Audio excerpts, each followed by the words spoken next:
welcome to Milk and Honey Heritage Farms. I'm Heather, and this is going to be a tiling project. So what I have here are a couple of lower kitchen cabinets from a resale store that I repurposed or am repurposing.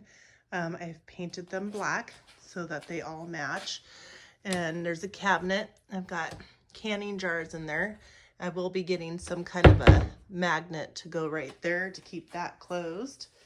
And then on the other side, let me get around the other side. It's a construction site at the moment.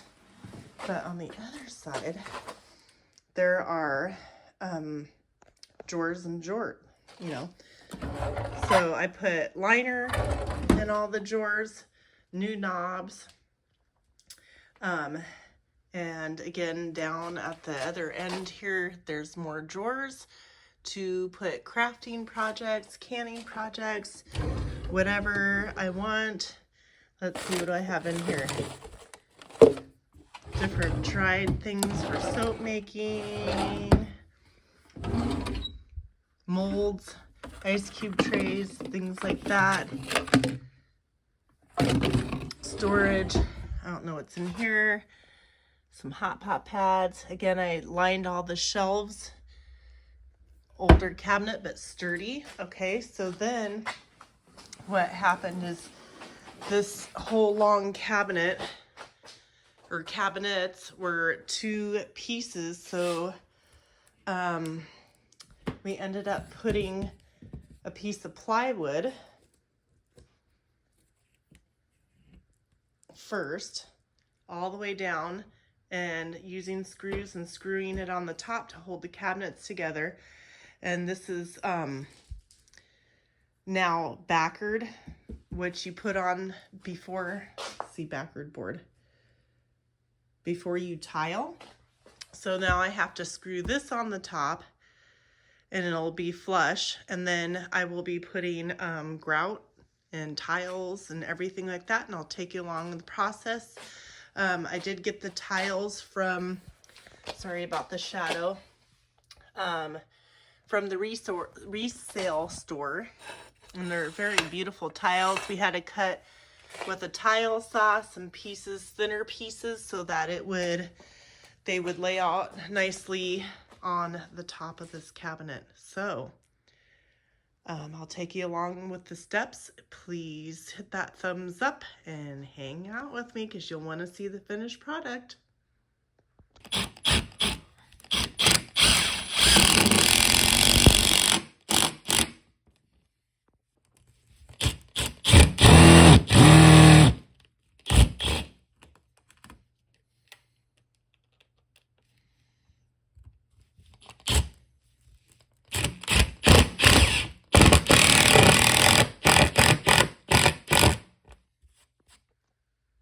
All right, so we got screws placed in all the places we needed. There's a seam where we had to add backered board to go longer length. So there's a seam right here, and so I need to use some thin set mortar first of all to go over any screws or seams, and so that's what I'm going to be doing now. So I'm not a professional by any means. This is a second go at it. I've done it I did a little bit years ago, but you just want to fill the crack in. It doesn't have to be perfect. Again, you don't want to have any big bumps or lumps because then it could make your tiles wonky. You want your tiles to be able to be flat as possible. So that is what I'm doing.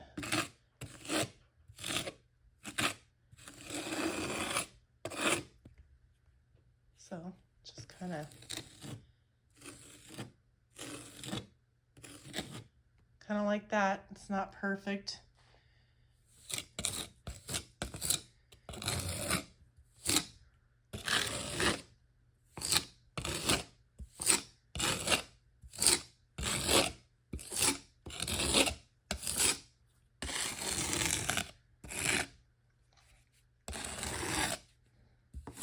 So you get the idea. I won't bore you with this part. So I'm going to get all the screws and the seam covered. I'm going to let it dry for just a bit, and then I'll start applying tiles. So that. And if you were curious to know how long this board is, let's see. So we come in about 25.5 for the width, and the length is 50, like about 102, 4, something like that. So there it is. So hang on and let me get this all this done, and then I'll bring you to the next part. All right, so I have put on my thin set. I used a small trowel. I would use a larger trowel if you have it. Anyways, it's not going to be perfect. I'm not, like I said, a professional tiler, but I've been collecting this stuff over the past couple of years, and this is a project in my garage, so it does not need to be perfect. I got these little thingy-majiggies, which are called spacers, that you want to put in between, because the last step, or the next step after getting all the tiles on, will be to put grout in between the cracks, so that way that stuff doesn't fall into place. So you want to make sure that you get it all lined up. You can use a little mallet to tap down all the sides to get any air pockets down. You want to make sure that you get around all the corners and edges, and especially the middle too, but you got to get it all done. And I just put little light pressure. My surface is completely flat, so I'm not worried about like wonkiness and stuff. We rented a tile saw, and as you can see, I had to cut some pieces so it would fit the width of this top. And so we cut just enough pieces, and instead of running these thin pieces all the way down the same side, I am staging them back and forth, because I don't know, maybe it's the artistic part of me, I don't know. So anyways, that's how I'm doing that. And when I lay it down, I'm laying it down a little bit wider than where I'm going to put my spacers at first, and then I'm going to put the spacers so that I can then get the gap right. And when you start out at the first start of your tiling project, you want to make sure that you get everything lined up on all corners. And so here's the spacers and going this way.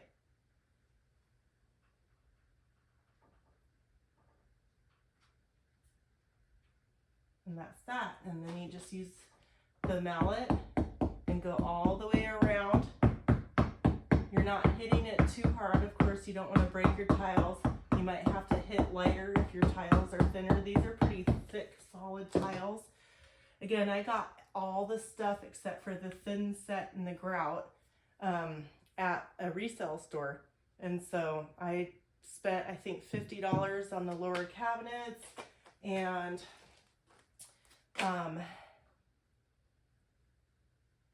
the money for the plywood that we put underneath, and the backer board we had to pay for. So then You know, it wasn't a whole lot of cost. Like if I would have went or had somebody else do this, it'd cost a whole lot. Again, this is in my garage. I am not a professional. And this is for helping me when I host family events. I have a tabletop. I have cabinets and drawers for canning and craft items. I have a freeze dryer that I'm going to set on here. I can do my soap making, crafting, all kinds of stuff. I have room on one side that I can have people sitting and doing projects with me, and I can have both sides utilized. The reason why we're sticking with the width and not too much overhang is because the tiles are heavy, and so we're just trying to keep it simpler. As simple as we can get it, right?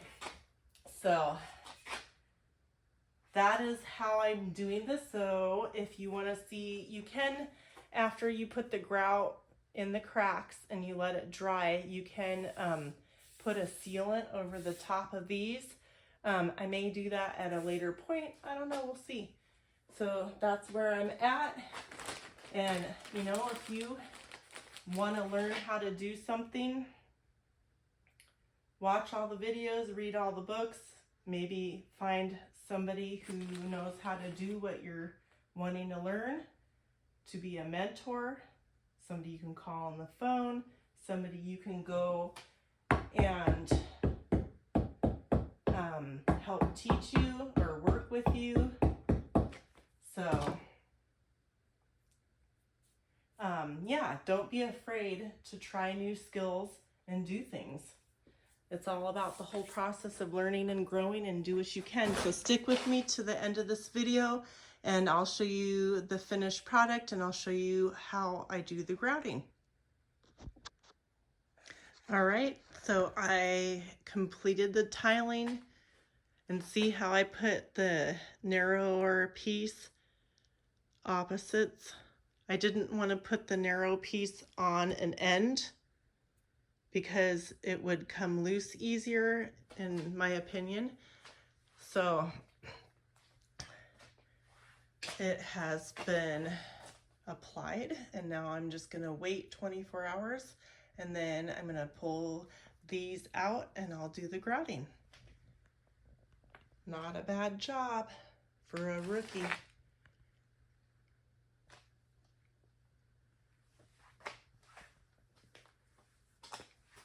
So wait until we get to the grouting part, and aren't those cool? Very nice tiles. They weren't very expensive at the resale store. So thank you for joining me, and I'll see you in the grouting part.